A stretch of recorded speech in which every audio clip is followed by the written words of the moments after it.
Popcorn. This is the snack that cinema essentially built its concession business around, and the relationship between movies and popcorn is so established that it feels like it was always meant to be. It was not always this way. When movie theaters first opened in the early 20th century, they were modeled after live theater venues and considered popcorn too messy and lowbrow for the experience. That changed during the Great Depression when popcorn vendors set up outside theaters and the smell drifted inside. Theater owners eventually realized that selling popcorn themselves was enormously profitable, and the concession stand was born. Popcorn costs almost nothing to produce and sells for many times its cost, which is why theater concession margins are so high. And the large bucket format encourages continuous eating through the film without requiring attention or utensils. Candy. Movie theater candy occupies a specific category separate from regular convenience store candy because of the box format and the particular selection that has remained largely unchanged for decades. Milk Duds, Raisinets, Junior Mints, Sour Patch Kids, and Reese's Pieces are the canonical theater candies, and each has a devoted constituency. The box format allows for portion control in theory while making it easy to pour directly into your mouth in practice. Junior Mints became culturally significant beyond their taste after a Seinfeld episode dedicated an entire plotline to them. Reese's Pieces got a similar cultural boost from their appearance in E.T. in 1982,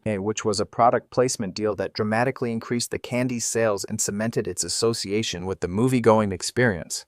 Nachos. The stadium and movie theater version of nachos operates differently from restaurant nachos because everything has to be portable, fast to assemble, and functional in a dark room without a table. Chips go into a tray or bucket, cheese sauce gets dispensed from a pump into a separate compartment or small cup, and jalapenos are offered as an optional addition. The processed cheese sauce is engineered specifically to stay at a pourable consistency at room temperature for extended periods, which fresh melted cheese cannot do. Eating nachos in a theater requires a certain spatial awareness because the chip crunch is audible to everyone nearby, which is a social calculation that nacho eaters make and generally decide in favor of the nachos. Hot dogs. Cinemas with full concession setups have offered hot dogs on rotating heated rollers for decades. The roller grill keeps the hot dog warm and slightly caramelized on the outside through continuous rotation. At a movie theater, the hot dog gets placed in a soft bun and dressed quickly with whatever condiments the stand offers, usually ketchup, mustard, and relish. It is a more substantial snack than popcorn or candy and appeals to people who want something savory and filling for a long film. The challenge is eating it cleanly in the dark, which is why it never became as universally dominant as popcorn despite being available at most major theater chains. Soft pretzel. Large, salted soft pretzels have been a movie theater concession item since at least the 1980s and remain one of the more satisfying savory options available at the counter. The pretzel is baked until the outside develops a slight chew and the interior stays soft and doughy, then salted heavily on the surface and served with a side of yellow mustard or cheese sauce for dipping. The size is deliberately generous, large enough to share or to sustain a person through a 2-hour film without additional snacking. Auntie Anne's and Wetzel's Pretzels expanded the pretzel concession concept into mall and airport locations. But the movie theater soft pretzel retains its own nostalgic identity separate from those chains. Slushies and frozen drinks. The frozen carbonated beverage, sold under brand names like Icy and Slurpee, became a movie theater staple because it offers something cold, sweet, and continuously available through a straw without requiring attention to drink. The machine freezes a flavored sugar syrup to a semi-solid consistency that melts slowly as you drink, extending the experience across the length of a film. Cherry and blue raspberry are the dominant flavors in American theaters, and both are artificial flavor profiles that have become their own distinct taste category separate from the fruits they nominally represent. The large cup sizes common at movie theaters mean the drink often outlasts the film,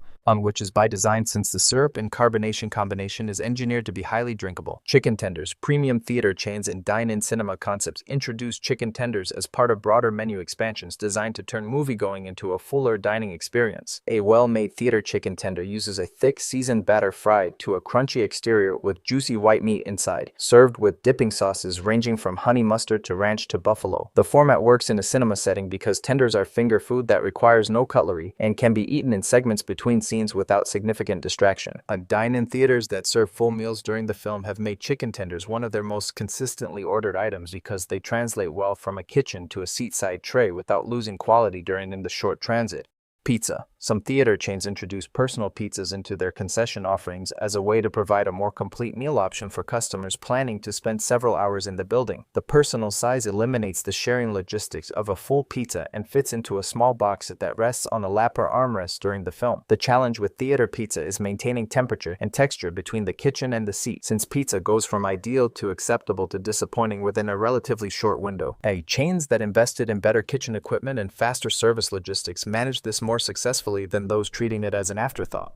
Gourmet popcorn. The standard butter and salt theater popcorn has a parallel universe of flavored and gourmet variations that move from specialty shops into mainstream retail and eventually back into premium theater concession menus. Cheddar popcorn, caramel corn, white cheddar, sriracha, and Chicago mix, which combines cheddar and caramel in the same bag, represent the most established flavors in the American gourmet popcorn market. Garrett popcorn in Chicago and Doc popcorn built national recognition around the concept of popcorn as a premium snack worth paying significantly more for. That the texture of well-made flavored popcorn is different from standard theater corn because the coatings are applied in small batch processes that coat each kernel more evenly than the bulk butter dispensing systems used in most cinema concession stands.